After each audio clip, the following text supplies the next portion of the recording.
Hi, அனைவருக்கும் வணக்கம். மீண்டும் ஒரு குட்டி கதையூடாக உங்கள் அனைவரையும் சந்திப்பதில் மிகுந்த மகிழ்ச்சி. இன்றைய குட்டி கதை ஒரு தன்னம்பிக்கை இருந்தால் எதையும் சாதிக்கலாம் என்கின்ற கொண்ட ஒரு கருத்தை கொண்ட ஒரு குட்டி கதை. ஒரு நிறுவனத்தின் தலைவருக்கு தன் நிறுவனத்தில் சில தவறுகளால் பாரிய நஷ்டம், ஒரு 50 கோடி என்று வைத்துக்கொள்வோம், 50 கோடி போல நட்டம் ஏற்பட்டுள்ளது. மிகவும் சோர்ந்து கவலையோடு விரக்தியோடு ஒரு பூங்காவில் சென்று அவர் அமர்ந்திருக்கிறார். அமர்ந்து யோசித்து கொண்டிருக்கார், என்ன செய்யலாம், வாழலாமா சாகலாமா என்கின்ற ஒரு மனவேதனையோடு. அப்போது சற்று பெரியவர் ஒருவர் என்ன செய்கிறாரு, அவரை பார்க்கும்போது ஒரு நல்ல ஒரு பணக்கார தோற்றத்தோடு அவருடைய உடை ஆடைகள் நடவடிக்கை என்பது இருக்கின்றது. ஒருவர் இவர் அருகில் அமர்கிறார். அமரும் போது இவரை கவனித்துவிட்டு, ஏன் சுகமாக இருக்கிறீர்கள் என்று கேட்டு, அதற்கு தொழிலதிபர் சொல்கிறார், என்னுடைய தொழிலில் நட்டம் அடைந்து விட்டேன், மிகவும் மனமுடைந்து போயிருக்கிறேன், வாழ்வதா சாவதா என்கின்ற நிலையில் என்று கவலையோடு கூறுகிறார். அப்போ அதுக்கு பெரியவர் கேட்குறார், எவ்வளவு மாதிரியாக நீங்கள் நட்டம் அடைஞ்சிட்டீங்க அப்படின்னு சொல்லிட்டு. அப்போ இவர் சொல்கிறாரு, 50 கோடி ரூபாய் அப்படின்னு சொல்லிட்டு. அப்போ அதுக்கு அந்த பெரியவர் கேட்குறார், நான் யார் தெரியுமா உங்களுக்கு அப்படின்னு சொல்லி. ஊரிலே உள்ள பிரபல செல்வந்தர் ஒரு பெயரை அவர் சொல்கிறார், அவர் தான் நான் அப்படின்னு சொல்லிட்டு. அந்த வியாபாரத்தில் நட்டமடைந்த அவர் என்ன செய்கிறார், அதிர்ந்து போய் இவரை பேசாமல் பார்க்குற நேரம் அவர் என்ன செய்கிறார், சரி நான் உங்களுக்கு ஒரு 50 கோடி பணம் இருந்தால், இல்லை உங்களுக்கு என்ன பிரச்சனை, என்ன செஞ்சால் நீங்கள் இதுலேருந்து மீளுவீங்கன்னு கேட்குறாரு. அப்போ அந்த வியாபாரி சொல்கிறாரு, எனக்கு பணம் இருந்தால் மீளுவேன் அப்படின்னு சொல்லி. சரி, உங்களுக்கு தேவையான ஒரு 50 கோடியை நட்டம் தான், உங்களால் மீள முடியுமா அப்படின்னு கேட்கும்போது, வியாபாரி எல்லாரும் அப்படி தானே, பணம் கிடைச்சா நாங்கள் மீண்டுருவோம் அப்படின்ற நம்பிக்கையில் சரி அப்படின்னு சொல்கிறேன். இப்போ இவர் என்ன செய்கிறாருன்னா, ஒரு 50 கோடி ரூபாய் காசோலையை எழுதி அந்த நட்டமடைந்த வியாபாரியோட கையில் கொடுக்குறாரு. அப்போ அடுத்த வருடம் இந்த இடத்துக்கு நான் வருவேன், வார நேரம் எனக்கு நீங்கள் இந்த பணத்தை திருப்பி தரணும் அப்படின்னு சரின்னு சொல்லிட்டு அவரும் மகிழ்ச்சியாக வீட்டுக்கு செல்கிறார்.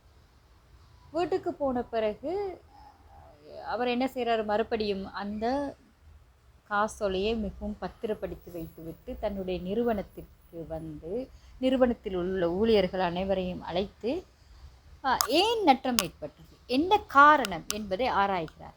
அப்போ எல்லாரும் சேர்ந்து அந்த நட்டம் அடைவதற்கான காரணத்தை தேடி அதை சரி செய்கிறார்கள். அது இவர் காசோலை எடுக்கவில்லை, என்ன காரணம் என்று தேடி அதை சரி செய்வதற்கான முயற்சியில் ஈடுபட்டு மீண்டும் வியாபாரத்தை புதுப்பிக்கிறார்.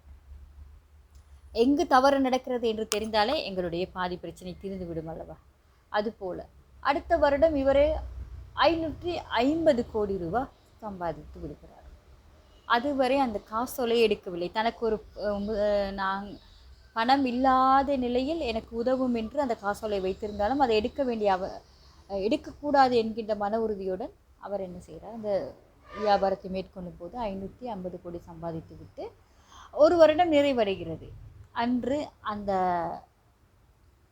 50 கோடி காசோலையும் எடுத்துக்கொண்டு ஒரு வருட நிறைவில் மீண்டும் அந்த பூங்காவுக்கு வருகிறார். பூங்காவில் அமர்ந்திருக்கும் போது அந்த பெரியவர் வரவே இல்லை.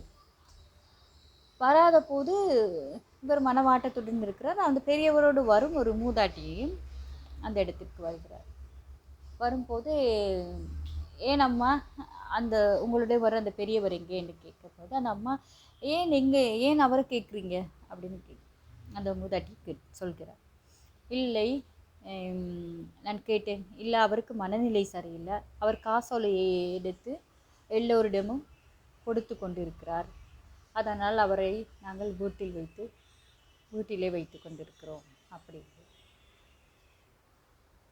ஒரு நிமிடம் நிறுவன தலைவருக்கு பேச முடியவில்லை. அப்படியே நம்பாமல் இருக்கவும் முடியவில்லை.